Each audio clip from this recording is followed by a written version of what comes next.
Les gars. Putain, mais. Là, là, ça me rappelle trop de souvenirs, les gars. Les gars, j'ai saigné tellement sa mixtape. Avant chaque workout, j'ai saigné sa mixtape, les gars. Je me rappellerai toujours. Gros, c'était une dinguerie, frère. Gros, il est trop fort, Young Ball, bro. Step back sur 2 gars. Putain, c'est une dinguerie. C'est une D, les gars.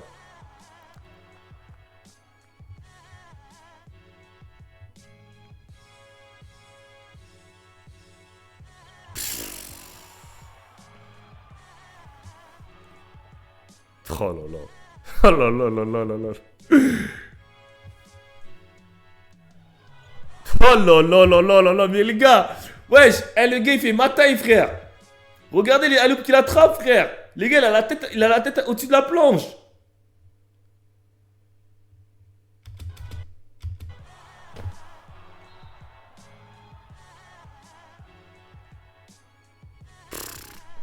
C'est chaud. En vrai, si tu les mets... Ouais. Bah justement, c'est ça qu'il faut faire. Faut pas écouter les coachs. Comme Wemby l'a dit, faut pas écouter les coachs, les gars. Et le problème, c'est que t'écoutes pas le coach. Faut être sûr de ton game quand t'écoutes pas le coach. Parce que sinon, tu vas finir sur le banc, mon pote. Yeah, ouais. Give me that shit, boy.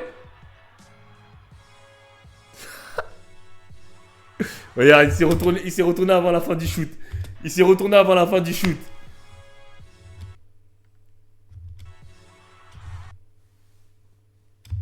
C'est vrai, c'est Sexton, ouais, c'est Sexton, les gars.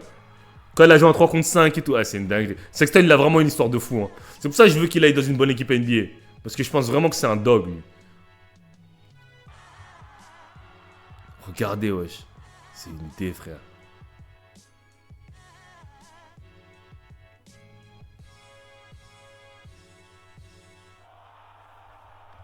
Reverse, allez où?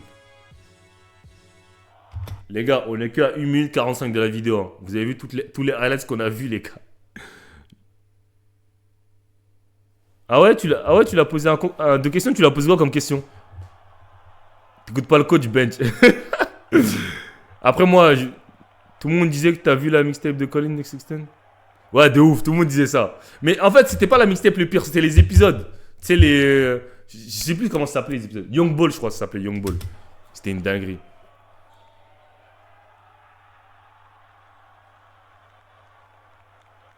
En 3 contre 5, bah en fait, en université, il a eu un match où il a fait. On en réagira la prochaine fois. En fait, l'histoire à Colin Sexton, il y avait tellement de dingueries. Théma ce qu'il faisait. Genre, si tu fais ça en France, genre le coach il va tellement te tuer. Je me rappellerai toujours, il y a eu un match où il y a un joueur de proie qui a jeté la balle sur la planche en contre-attaque et qui a Tomar. Ils ont refusé le panier, genre. Ils ont dit manque de fair play ou je sais pas quoi, genre. Je me rappellerai toujours, je sais plus c'est qui comme joueur. Ah, s'il y en a qui se souviennent, dites-moi. Il y a un mec en proie, il y a quelques années, il a jeté la balle sur la planche en contre-attaque. Il est parti, il a Tomar. Ils ont refusé le panier, genre, ils ont mis faute technique, genre. Je m'en souviens plus, c'était qui le joueur.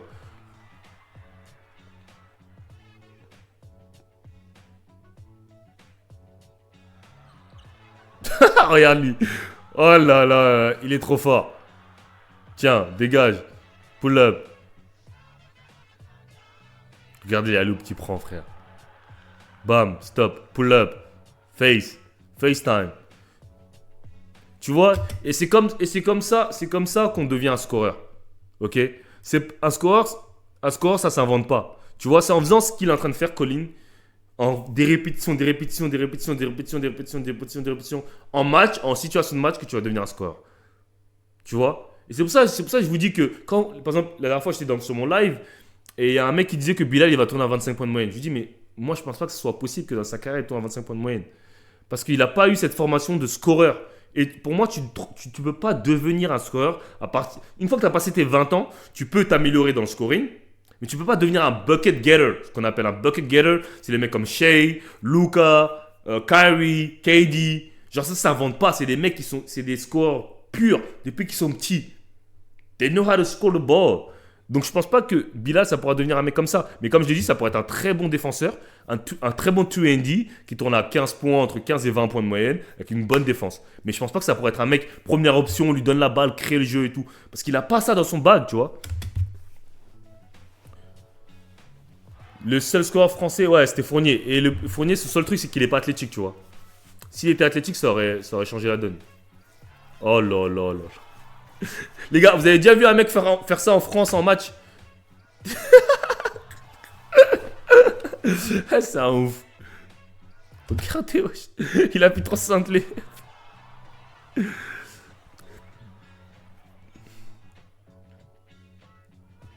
C'est une D, franchement.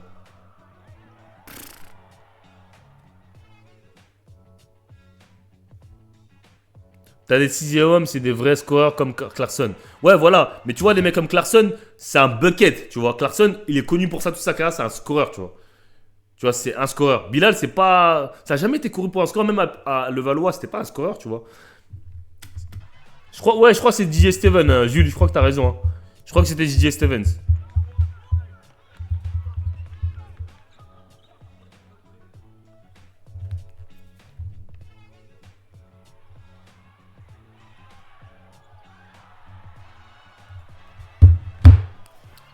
Regardez ce shoot au buzzer.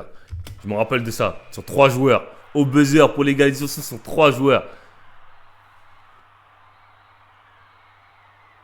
Mon coéquipier l'année dernière, il a fait ça, il a pu rejouer. Il a pu rejouer devant. Ah, je suis mort.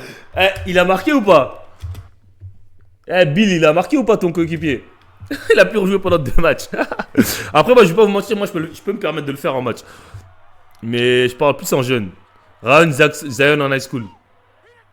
Here, go! This is what I do, man! Straight up! I'm him! Sur côté. Et je vais vous donner un exemple. Tu vois, par exemple, quand tu arrives dans des teams high school, on dit overrated. Genre, au States, c'est la norme, tu vois. Je me rappellerai toujours que les fans de Gielbourg, ils s'étaient plaints que quand ils étaient venus à l'Adidas Arena, que les fans de Paris chantaient overrated à Rizaché, tu vois. Genre, frérot, en fait, il y a trop de trucs. Après, on va me dire que je suis un hater de la France, mais j'aime bien la France, hein. C'est juste le basket que moi je. Parce qu'en fait, vous savez pourquoi ça m'énerve? Parce que je vois que le potentiel qu'on a, je vous jure, on pourrait genre tellement concurrencer les Américains, mais on gâche notre potentiel, genre. On gâche le potentiel de la France.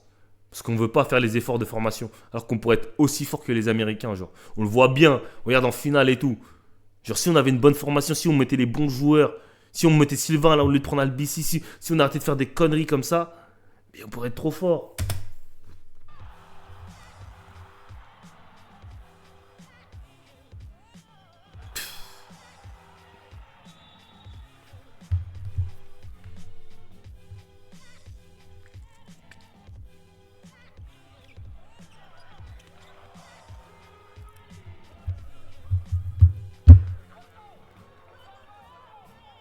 Je me rappelle ce duel avec Trevon Duval, c'était une dinguerie.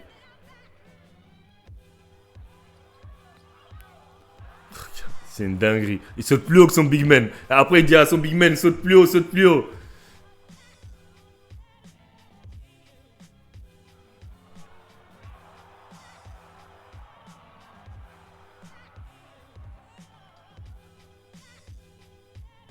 Les gars, je sais pas si vous vous rendez compte avec sa taille de jouer en NBA au poste 2, c'est une dinguerie. Tiens, oh là là là là là là, Uncle Breaker.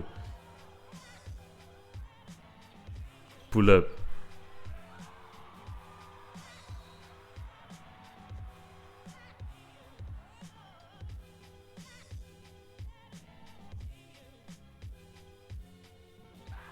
C'est une dinguerie. C'est une dinguerie, les gars. En fait, les profs de soccer qu'on développe en France, déjà, ils se forment par eux-mêmes. Ils sont souvent dimensionnés pour la NBA, ouais. Bah, parce qu'en fait, le problème, c'est que dès que tu commences à être grand et athlétique, on va dire, bah, vas-y, défends-toi. Ou sinon, on va dire, bah, vas-y, va à l'intérieur, tu vois. Donc, c'est-à-dire que, bah, automatiquement, tu ne te développes pas offensivement. C'est une dinguerie. Bon, merci les gars d'avoir tune in for the live. Je dois y aller. Ok, on a fait un petit live de 1 heure. On se dit demain. Ok. Demain, je ferai un live, je crois, à même heure. Ok?